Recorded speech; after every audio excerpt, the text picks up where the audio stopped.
to plug in those assumptions into the models that we simulate. So I'm super curious, like everyone else who joined today. I assume it is because of the topic.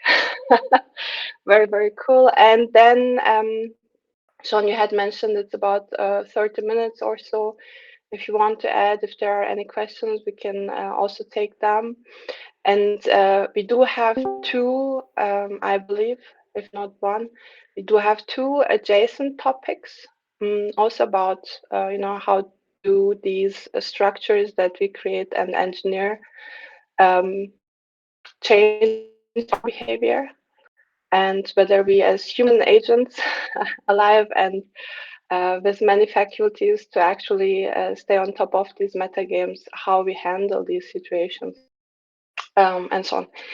Yes, from Matt and also Manu, right? Manu, you will also add something. So I will try and help with time management, but we should have 30 to 40 minutes for sure. Is that good, John, or did you bring more with you? That's Just let us awesome, know. Sebnem. That's really exciting. Thanks for setting the agenda and the container there as well. So I'll just give a little intro. The presentation's mostly going to be carried out by Austin here, who's been working on the agent-based modeling for the proposal inverter. Just want to say a few words. We've been able to come up with some really cool mechanisms of modeling agent behavior. We've created a CAD model that sort of exposes injection points. So we define our agents, and we just then kind of define the object of an action. And then that gives us the space to create any sorts of actions that we can imagine, and then feed those, just kind of mix and match those with the agents. Austin's going to go into more detail on that. Then we have a few other very complementary approaches we've taken with this concept of matrix factorization, where we can think about the attributes of things, we can think about the attributes of people, and we can think about the attributes of projects or proposals, and then do some reasoning on how those things can intersect, and we can kind of get the product of the attributes of a person and the attributes of a project to get a sense of matchmaking, or like a fitness score, sort of. So really interesting approaches, and I do want to say, like, this is, in the grand scheme of things, this is really early work. I mean, obviously the whole field, token engineering, brand new. Even data science, even that concept of data science, really only over the past decade has it been becoming a field in its own right. So a lot of these concepts are brand new. They're super cool, and I hope we're able to communicate the magnitude of that today, but still really early stages. So just setting some templates and patterns that can be followed by token engineers and modelers, and looking to really expand and go a lot deeper and utilize these across different applications in the coming years. And Cool. yeah, on that note, I think I'll go ahead and hand it over to Austin. Welcome, Austin. Hey, hello everyone. I'm just gonna share my screen here.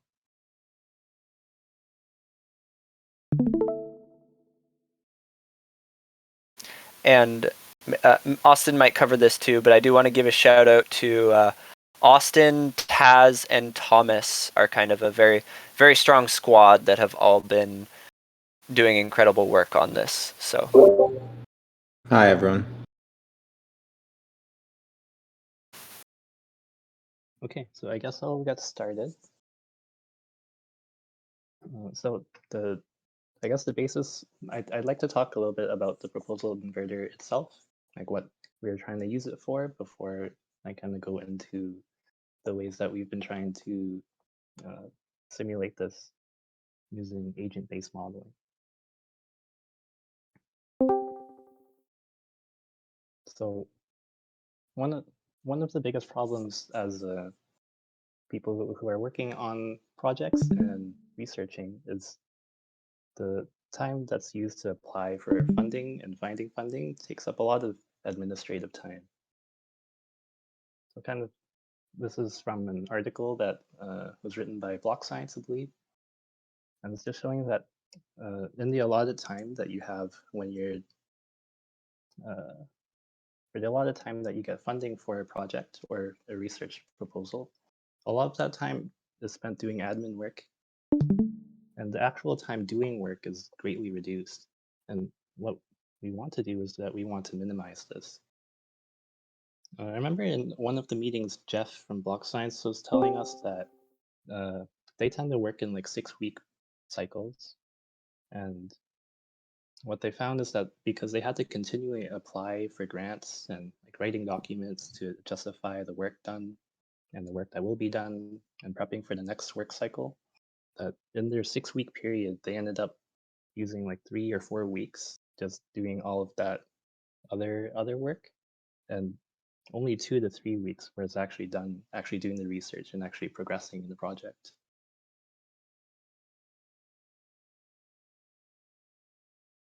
So these are some of the That's problems. amazing, by the way. Sorry. Oh, yes, feel free to That interrupt and ask questions. no, that just a comment that it's such such a recurrent problem and always in the world of funding, especially science. So it's really, really cool that you've been taking this on. Yeah, I have a little bit of my own experience when I was doing research in physics, and when I was working on a project involving quantum computing and the D-Wave computer, and what I found was really frustrating is that there was a lot of different groups all around the world trying to achieve something similar. We're trying to find the quantum advantage. We're trying to find specific problems that are better using the quantum computers and quantum annealing. But a lot of these processes are not shared between people. Negative results aren't often shared. This leads to a lot of duplication in the work done, and what we want to do is we want to, especially for funding public goods and public tools, we want to be able to merge a lot of these processes and the work done together. Right?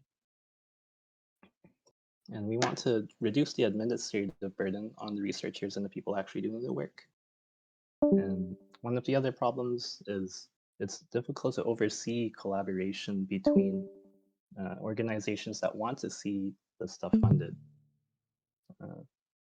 Like this little Venn diagram is showing that, like if there are 2 or more organizations that are interested in funding a project that has, something that aligns with their interests and their values, it's very difficult to actually collaborate and have a joint venture without just adding, like a intersection organization in itself.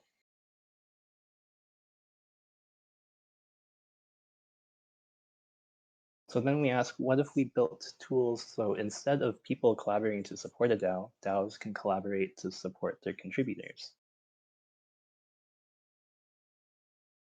So the proposal inverter is a funding primitive that enables multiple groups or individuals to collaborate on common proposals, and this inverts the typical proposal-DAO relationship and facilitates cross-DAO initiatives and co-funding shared research.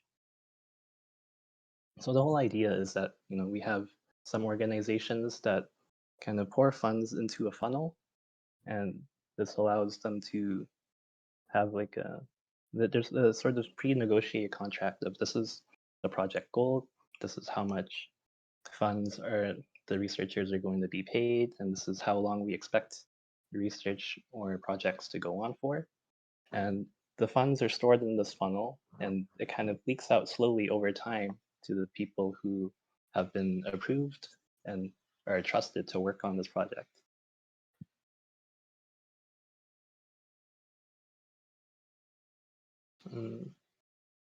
Are there any questions about this before I go on?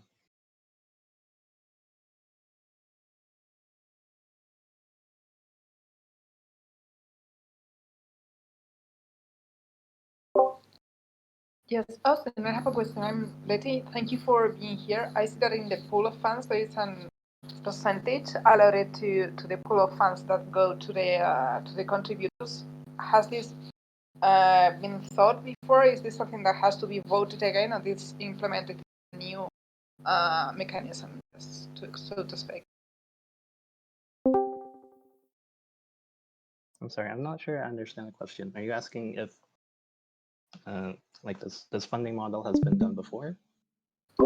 No, it's just if the mechanism for the proposal inverter has to be again analyzed for the contributors that come to the proposals, or if the previous proposal is going to work with this mechanism. So if there has to be like another double work to be done again or not.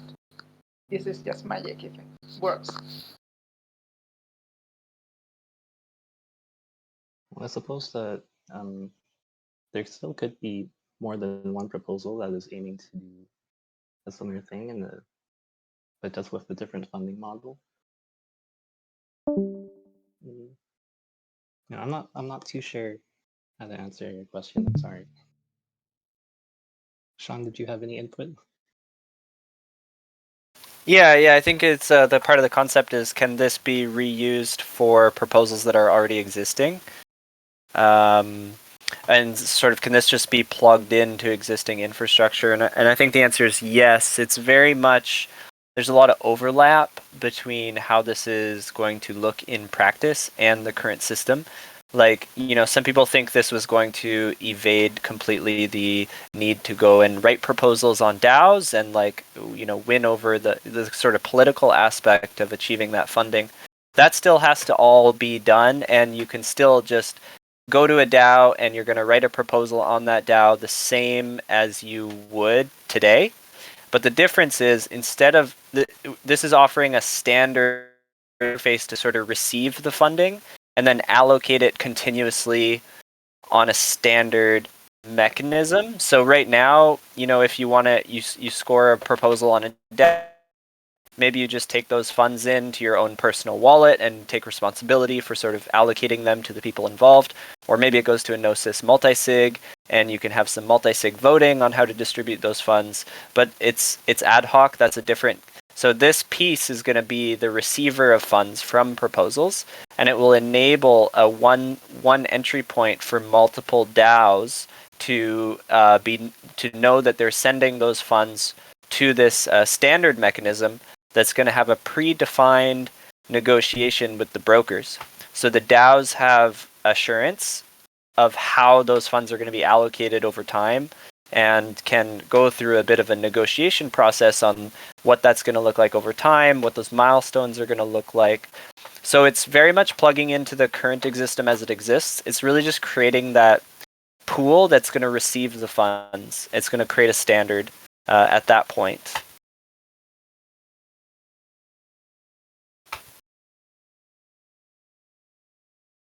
Right, thanks a lot, Sean. Great, thanks. Mm-hmm. Would the trusted contractor squad be similar to the signers of multi-sig, I guess you could say? They'd be the ones approving. Exactly. Well, I'm sorry. Go finish your question. Maybe I interrupted. No, that was it. So you can basically think of the proposal inverter like we see there. It says pool of funds. You can pretty much think of that as a Gnosis multisig, but with additional. It's like a Gnosis multisig plus. So it's going to have predefined conditions on how much funds it's allowed to distribute per epoch, and you define the length of an epoch. It could be a day, a week, a month. And then you kind of hinted at who is deciding these things. I don't want to spoil the presentation, or maybe we don't go too much into the details of the mechanism, but essentially there's 3 roles on the proposal inverter. There's an owner, there's payers, and there's brokers who are doing the work. And of course, this is still early stages, and we're in the design phases, so some of these things are subject to change. We're just trying to finalize the initial minimum viable product specification. But you can actually customize the sort of governance policy per instance, per proposal inverter. So you could have a case where the owner just makes all the rules. So the owner is essentially the person who who initializes the proposal inverter. So the owner could decide who are the brokers, how the funds are allocated, and all of these things. You could also have a sort of democratic process where the owner or the payers all get to vote. You could even have a bottom-up approach where the brokers themselves are voting on how new brokers can join and how the funds are allocated. Thank you.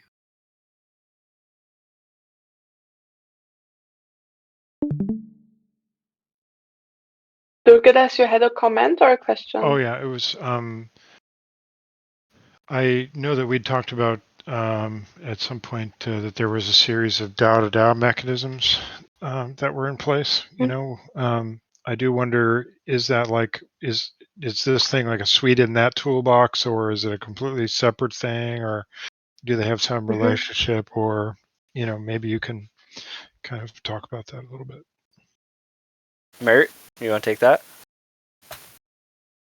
Oh, I can too. Yeah, like I can take on that. So for the initial like minimum viable product, I don't think we have discussed that this will be connected to other tools, but for the future iterations, we have been talking about creating joint ventures in the pool phase, like treasury management strategies, etc. So for the first iteration, like yeah, Sean, please correct me if I'm wrong. But for the first iteration, I don't think it's connected to any other tooling for now. Yeah, and I think it's important to note that it is sort of the vision of Prime DAO. Like Prime DAO's sort of essence is DAO to DAO tooling. So this is contained within a vision of sort of a whole suite of tools for like launching, bootstrapping, and empowering DAOs and DAO to DAO collaboration. But yeah, you're right, Mert. This as we're designing so far, it lives independently. You could launch the proposal inverter, and so it's kind of both, I guess. So Durgadas, what I can say is that like in Prime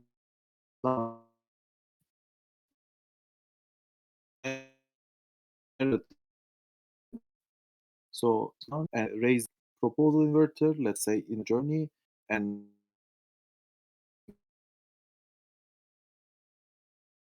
uh,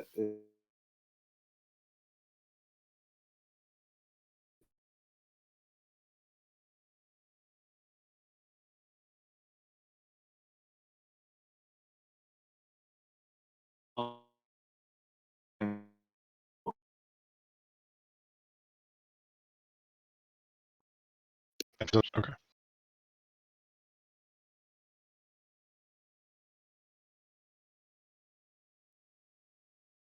I guess we'll go from it's great. We've kind of already touched on.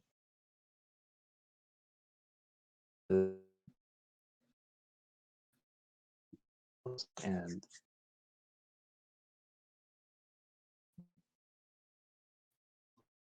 that lasts more than one work cycle doing the work. And the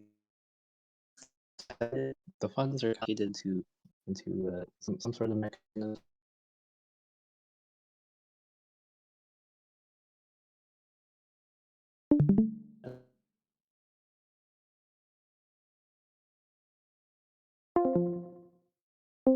It's still providing what they want it to.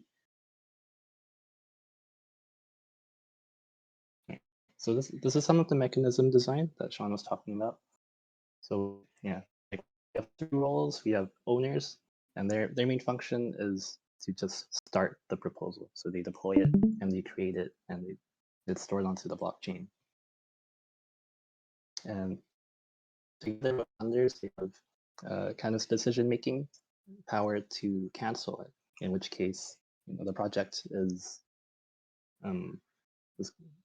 stopped, and the funds are some of it is allocated to the workers, and anything that's remaining would be returned back to the funders. And the funders and owners also have the additional roles of voting. So this is kind of like this is the governance mechanism of how we decide who are the trusted group of contributors. So it's just a way to vote so that you can say, okay, this wallet is a trusted wallet, and we put them on the whitelist, and they're free to join. And for the contributors, they have an option to join, and they join. They also add a stake, and the stake is just to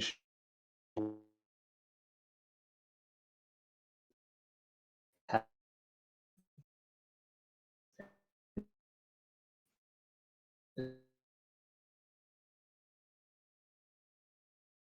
the project to time as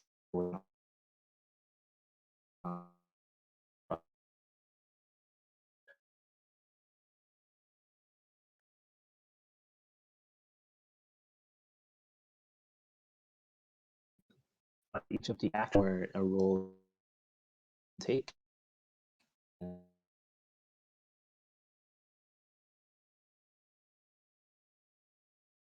When they decide to do that, I'll show. Okay, so one of the things we've developed is kind of this is just a simple model where we take all of the parameters of the proposal. These are the pre-negotiated terms of the proposal, like how much each broker or each contributor is, the minimum epoch is, you know, how long they have to stay on.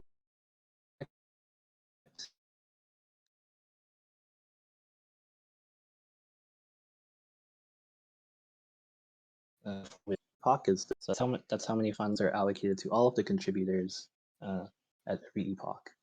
The minimum horizon is like it's like the minimum amount of funds that must be in the project or in the funnel at all times. And this is just to ensure that the contributors have some sort of like safety net of, you know, I know that I will be paid for this amount of time in advance as long as I stay on the project. Hopefully this works. Okay. I think I have to run all this.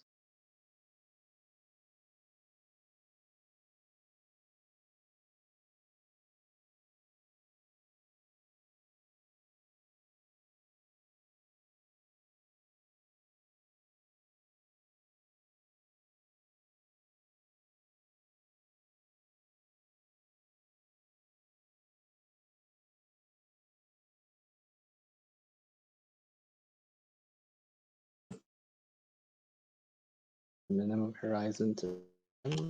So this is saying that we always want to have enough funds for 10 payment cycles. And so the funds will decrease according to how much is allocated per epoch. So 10 units of funds is allocated to all of the contributors at every time step, every epoch, which could be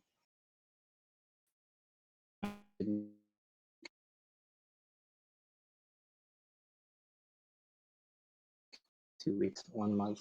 That's something else.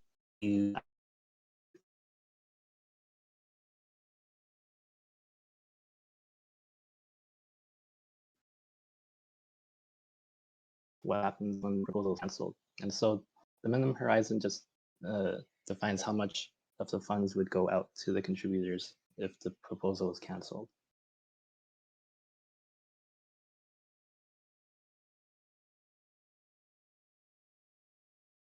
So just I'll just comment on that. So minimum horizon is kind of like an insurance for the workers. It benefits them in two ways.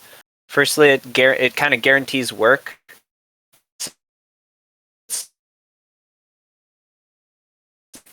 You're pre-funded for a week, and it's 10.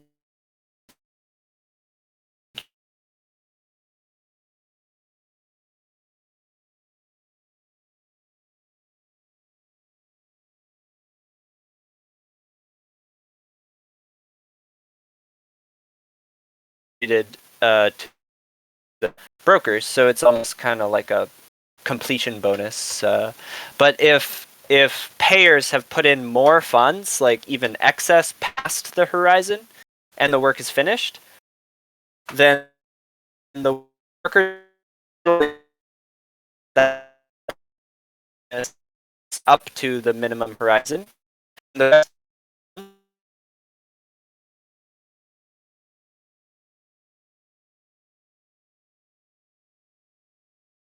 So the more you want for your workers, that you're going to extend that minimum horizon out farther.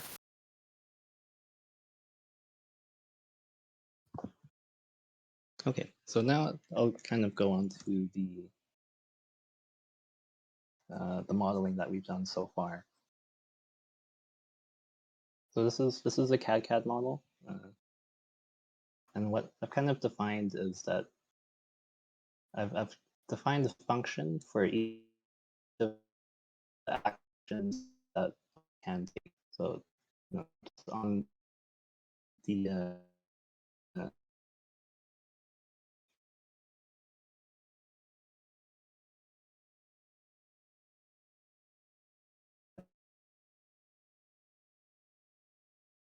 here. Does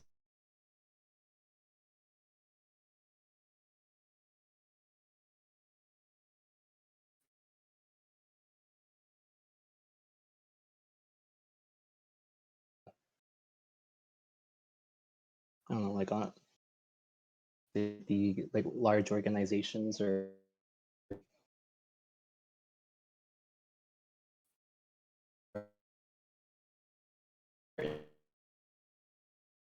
just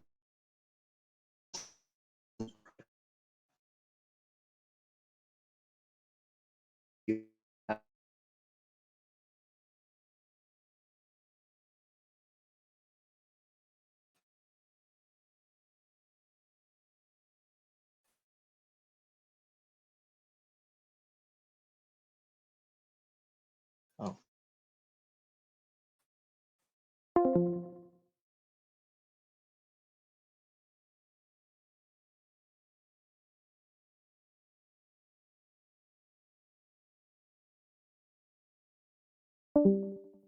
And money. So this is kind of like on the left side, that's like the aggregate behavior of all of the wallets.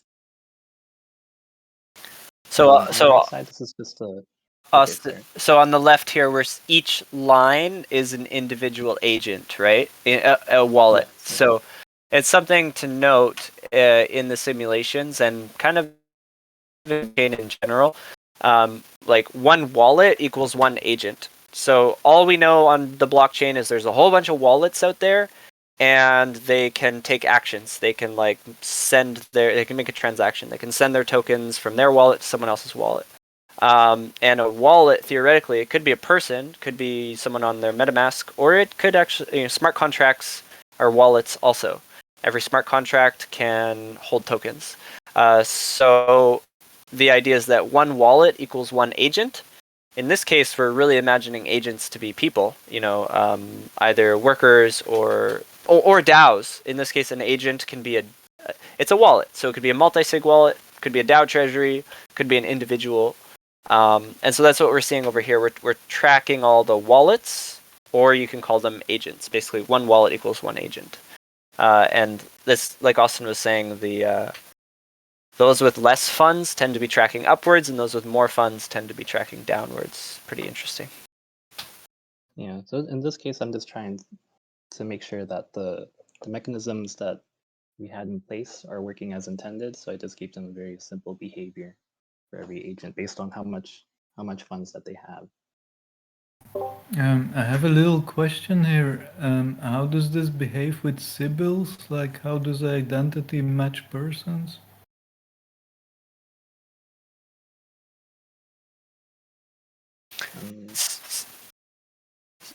Yeah, go ahead. Yeah, so it's the whitelist function of the proposal inverter, which means not anyone. There's a barrier to becoming a broker. a broker needs to be approved through some sort of governance policy, which is determined at the initialization of the contract. So, for example, the simplest governance policy is that the owner manages the whitelist. So, for any broker to register on the as a broker, they would need to, their wallet address would need to be manually approved by the owner. And there's other governance policies like all the payers can vote on approval of the whitelist as well. But yeah, it's the whitelisting mechanism that's going to prevent. So then we kind of bleeds into off-chain dynamics of, you know, how or why is someone going to be approved as a broker. You know, in and around the TEC, we all kind of have identities here. You know, we have our Discord identities, and we do tend to build up trust amongst each other. So it's pretty intuitive in this kind of environment. But in a purely decentralized, sort of trustless environment, it might be more interesting. Like how could some completely anonymous programmer come in and become a broker on a project? Well, maybe they start with a small project and sort of build trust over time. But yeah, it's the whitelisting mechanism that prevents the Sybil. Thank you very much. Thanks. Is it similar to this trusted seed thing that we have going on at the TEC then? It very well could be, and it could be intertwined. Like, I could imagine someone creating a project and they just say, you know what, the whitelist for this project is the trusted seed. Like, if you're a trusted seed member, then you're eligible to join this project. And so the trusted seed is a really cool, like, identity trust curate, almost like a curation. It's a whitelist in its own right. So that's a good analogy to draw. Yeah. And I just want to, I've forgotten what you said about the curators. If I wasn't sure if you said that the curators could be voted on as well. And what do you mean by curators? Or I guess like the people approving brokers to be part of the whitelist. Interesting, very interesting concept, because we only have 3 roles. We have the owner, the payers, and the brokers. But this is a conversation we had of like, do we want to whitelist the payers? Like, what if we don't want money or funding from a certain person or organization for some reason? Like, is there any reason we would want to block people from paying into a contract? And then we've also talked about, on sort of the opposite end of the spectrum, having the power with the brokers. Like, maybe the brokers should have full autonomy over a project. Like, you know, maybe the owner and the payers are just not going to be involved at all. And the brokers are going to decide, hey, we need more roles here, we need more funding here, we need to go in this direction. So I don't think I'm really answering your question, but I think it's a concept that's really rich, and we're having like really active dialogue over these different possible governance policies. And yeah, at that point, I'd say definitely check out the Prime DAO server, and we have these workshops every Wednesday. It's 9 a.m. PST. And if you want to drop in, it's just kind of really open dialogue about some of these more intricate details. And thanks, Nick.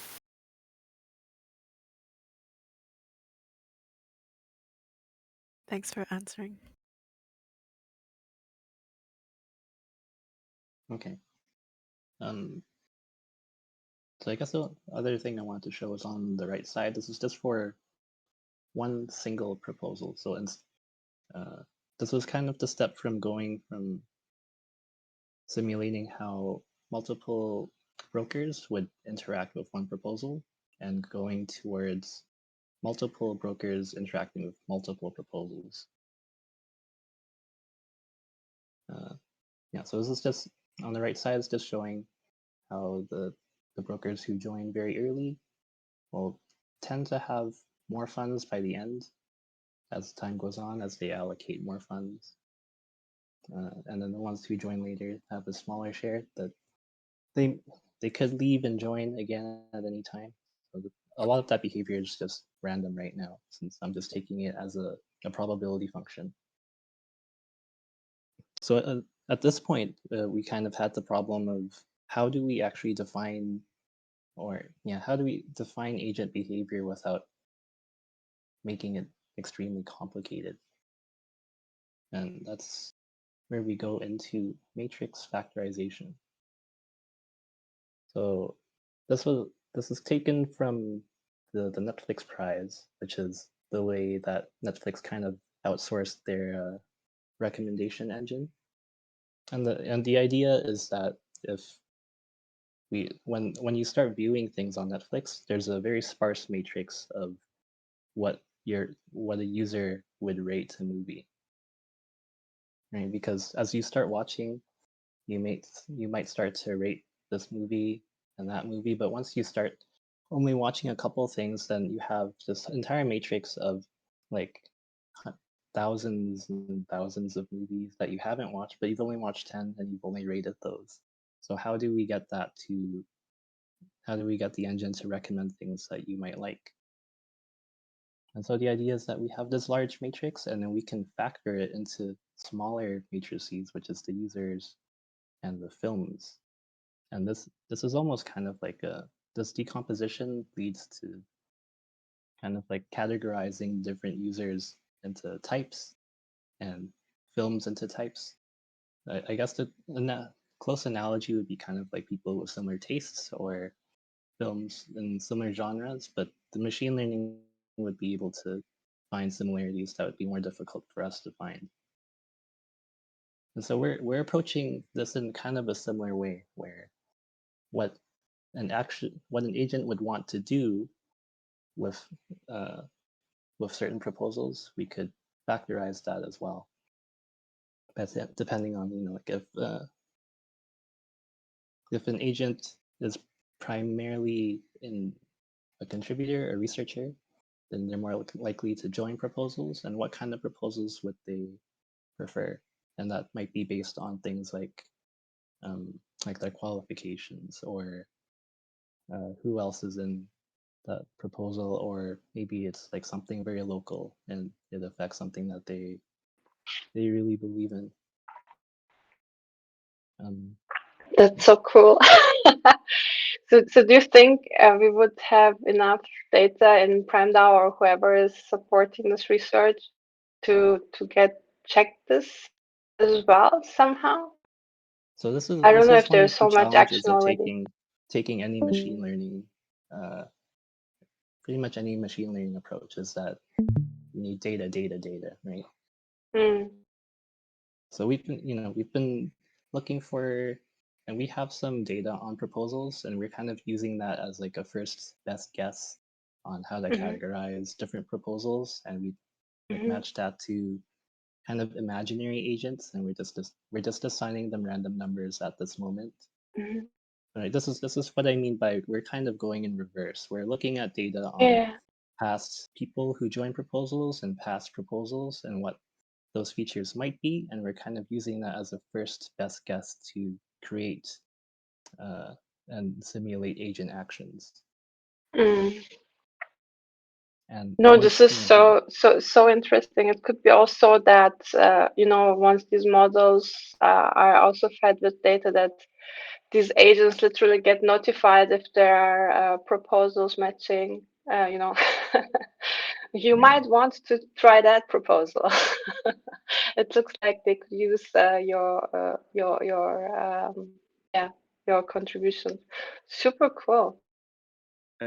Thank you that's for actually one of sharing the this things work. that that's one of the things that we hope to do in the future. Once we have like the 1.0 launch, then we would actually have some real data on different actual real wallets doing things with the proposal inverter, and then we could actually use that as a recommendation engine so that researchers are able to more easily find projects that they'll want to and can contribute to, and maybe the other way as well, so that DAOs can find projects that already exist and collaborate with the other groups that are interested in it.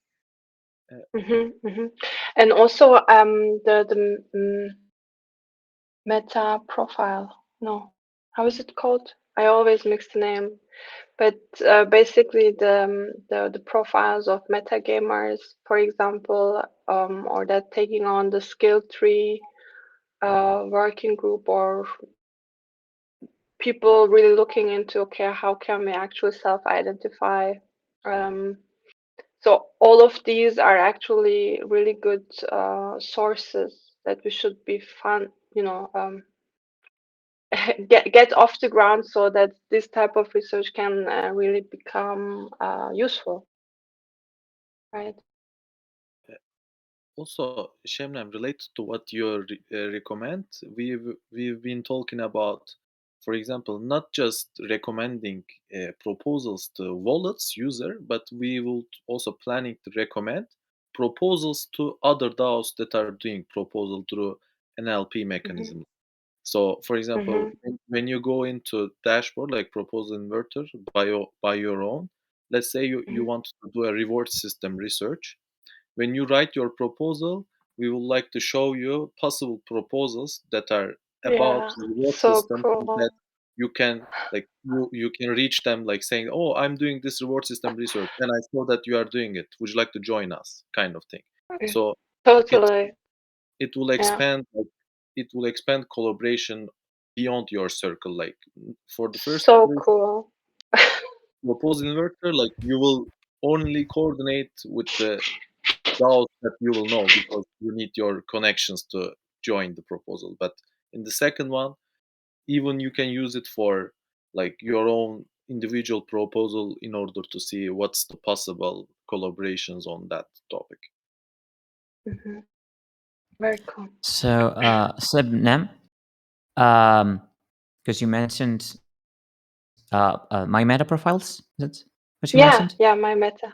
So, My meta. you're correct me if I'm wrong, but what you're proposing is taking the data from the profiles and the way the users customize their profiles and their preferences, and then feed back from all the info that's on the profiles instead of previous projects that they've worked.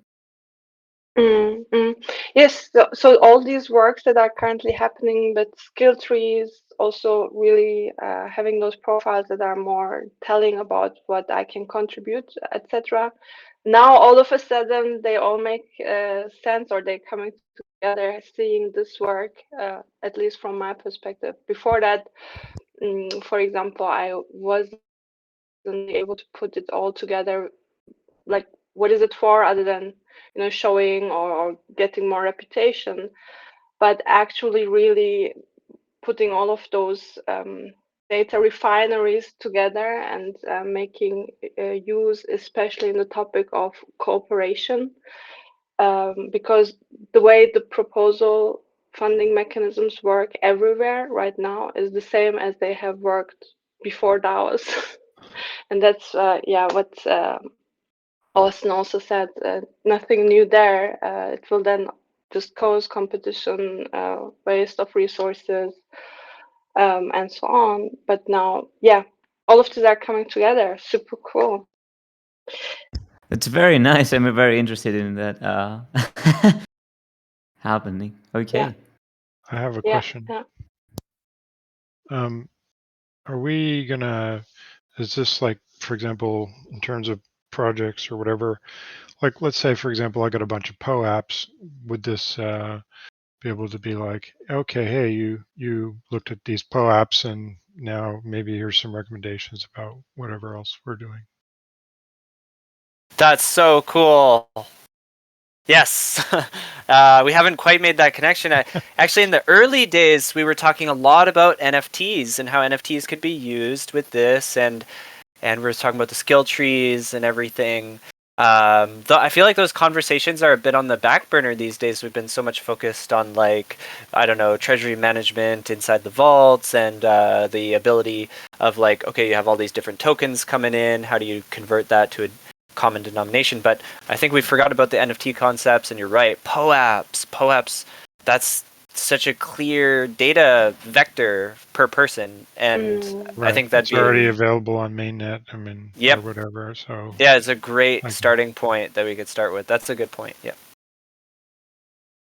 I wonder if we could tie it into the library and the apprenticeships idea as well, because like maybe depending on the content that people feel more cold towards devouring from the library, they'll be able to help other like match them with communities who are in need of help in that area of the crypto economic flower, and then like it could somehow tie into the apprenticeship idea with the projects in need of token engineering help.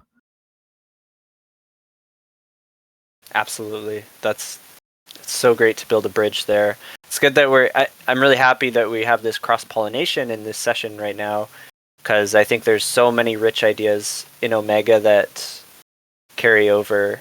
And yeah, I think bridging this, having the foresight to build this in collaboration with things like the library is really important. Yeah, just to summarize, I think once this is up, we will get a lot of data. There are a lot of sources. So, yeah, no, perfect. I'm just looking at the time. We have 10 more minutes. I would say, Mano, we just take it in for the whole of this presentation, if that's okay with you, and I'll make it up to you next time by hosting. Yeah, So sure. I that need some time Austin gets to present. Yeah. Cool. yeah, definitely. And it'd be better for me to think about how what I'm working on regarding the capability approach can be applied to what Long-Term Financial presented. So it's not by me. Thank you. Very cool. So we have a follow-up yeah, on I have this some ideas on topic. that too. So Cool. Sure. A little abstract on the working document about the research question. You can take a look afterwards. It may be connected to a proposal inverter as well, as like we will be discussing how the parameters will affect agent behavior. So maybe, for example, we can discuss how DAOs choose of epochs, horizons, all those other things affect agent behavior. Like, for example, which parameters cause more rage quits, which parameters cause that. So we can discuss all related to this.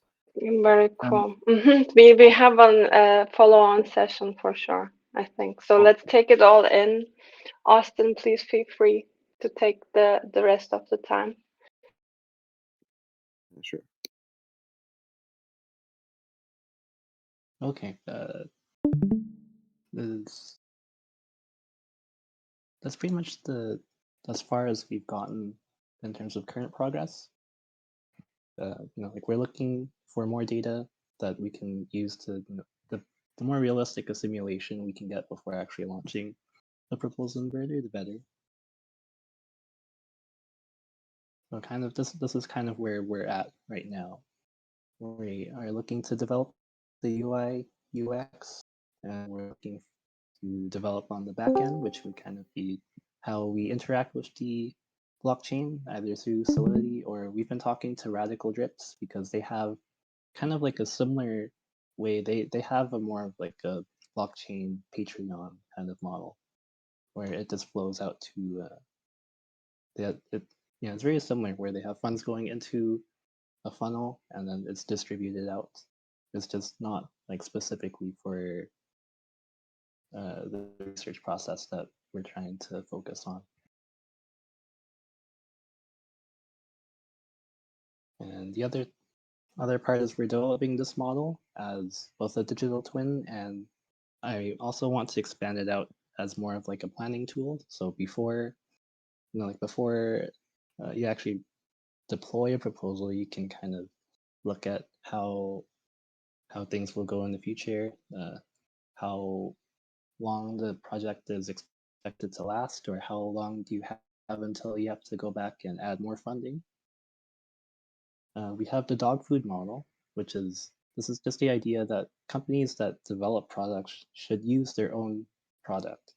So, like a company that creates dog food should believe in their product enough to feed it to their own dogs. So that's kind of what we're doing. Is this the source of dog pudding? I always ask myself. Yes, I think so. Yeah, I had no idea about that either. That's amazing. It's been used in softwares, like it's the most common term, right? We're dog fooding here tech as well. But I didn't know that it's actually coming from dog food producing companies having to eat their own dog food. I'm not sure if they, like the dog food company, would coin it, but this is just like the example. I suppose that's like everyone uses to tell the story of why you should use your own product. And so yeah, we're doing something similar where we are using the proposal inverter mechanisms to fund the development of the proposal inverter. And that's one of the proposals on the TEC, I think. Coming soon. There is a proposal up under advice process. It's been there a few weeks. There's been some really great comments on it, and we're working on a next iteration of it. We've had tons of insights since we threw that up, so I think probably early next week. Actually, we might do one more round of of advice process. And then into the conviction voting. So yeah, keep your eyes out. There'll be announcements coming when the proposal is live. I put a link to eating your own dog food in the Omega chat. And one last thing I want to mention, guys, if you like this product, Token Engineering Commons is also part of not just funder but also contributor as well. So Comms working group has been doing will be starting to doing more marketing, etc. for the proposal inverter. So if you wanted to participate in it, etc., you can message me, Mitch, or Chewy.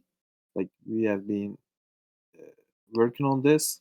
Like we would like to have your help if you wanted to be part of it. Very, very cool. And do you already know like what type of proposals would be perfect, or is there already topic or areas where we know this proposal in Northeast would create a lot of value gain? There's been a really clear, concrete case where there's been a few, but with the latest rewards research group hosted by the Token Engineering Academy, it was exactly the proposal inverter. It's sponsored by various DAOs, Near DAO, Ocean Protocol, and Gnosis. Probably could have even it launched before the TEC was live. So if the TEC had been live, probably would have qualified for a proposal there. But like I said, they got funded from 3 different DAOs into sort of a treasury, like a little micro DAO treasury, and then distribute those tokens evenly to the contributors. There was a few contributors from the TEC. Livia is a major contributor to the rewards research, and then Longtail Financial provided about 3 facilitators as well. And so that production of the rewards research group was exactly a sort of manifestation of the proposal inverter process, just of course done all manually. So yeah, the Academy is really looking forward to being able to use this. Perfect.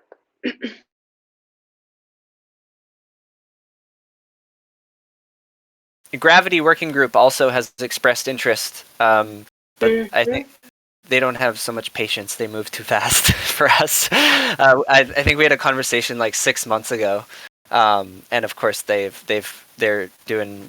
Gravity moves fast, which is pretty cool. So I think when the proposal inverter is live, they would love to get their hands on it. But meanwhile, they're totally setting up their own infrastructure. No, we're all here, man. Yeah. So if you need, guinea pigs to put dog food to, just kidding. But I mean, with the knowledge hub kind of a TE library, and also the topic of token engineering ethics, both topics is something we want to have more engagement of token engineers and actually provide these things for token engineers across the space, right? So I believe such a process of inverting proposals could also be almost like I don't want to say marketing, but communication and dissemination opportunity as well, especially the better the recommendations get, basically. The easier it is, because today you have to go everywhere and knock on each door and so on. So if we could really connect these, what do you think? How long it will take? Yeah. First, I just want to say you're spot on. I think that's kind of the grand vision that a lot of us are seeing, and we want to go for, is like the front page of decentralized work, or sort of a dashboard for finding your people and finding your projects and getting funding and all that kind of stuff. It's a really huge potential when you see it in that context. And in terms of being live, we have a roadmap sketched out. And I think a moderately conservative estimate is to have a version 1 smart contracts deployed in April sometime. Our current roadmap runs, I think, until March 10th. And around the end of that roadmap is like the smart contract development, but I don't think it's enough time to actually deploy the contracts. But if we are able to assemble a really strong Solidity team kind of around the end of February and through March, it's possible that we could have V1 contracts out in April. Of course, this is software, and usually things take about at least 3 times the expected. Yeah, but yeah, that's what we're aiming for. Super cool. And one more, like work would be something that you would be integrating for us. This is also of course not in set in stone, but is it yeah, our integrations? Yeah, we're looking for integrations, absolutely. I don't know to what extent we've had conversations with DWork. Okay. Cool. No, fantastic. I look forward. So these are the things that will get us from old behaviors into new cooperative schemes, or help us to get there. I mean, we definitely have those intentions, but if the tools keep you in the olden tracks, there's really a lot of additional work you need to do on top to actually go and get to collaboration. So super cool that you picked this up, and wonderful also it's based on work of Gem and Log Science and the others, right? So also big kudos. Oh, the lineage of this development is really beautiful. If you go and track back the origination of the ideas and how it's evolved and kind of been handed off. It's gone through. It's always been kind of a name that's been carried and then handed off. And kudos to Prime DAO for really carrying the flame and growing it into a full blowtorch at this point. Yeah. One quick question. Thank you for sharing. Yeah. Can we have access to the documentation so we can maybe play with it if we want to? Austin, maybe you can share these slides. The repository. Yeah, and I will send all the related documents into Omega Chat so that you guys can hang around. Yeah, I'll post a link to the slides too. So we'd be able to comment on these documents to share our thoughts?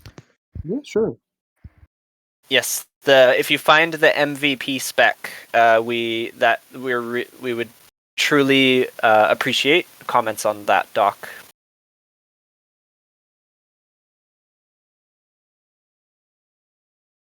Very cool. With that, I would say thank you for coming. It's yeah, it's perfect. We should have more of these sessions where we find these progress towards tools that actually help us to create more human-centered organizations. Wonderful. Thank you, everyone. Thank you for making those connections as well, Nick, Matt. Thank you. Thank you so much, everyone, and thank you, everyone. Austin.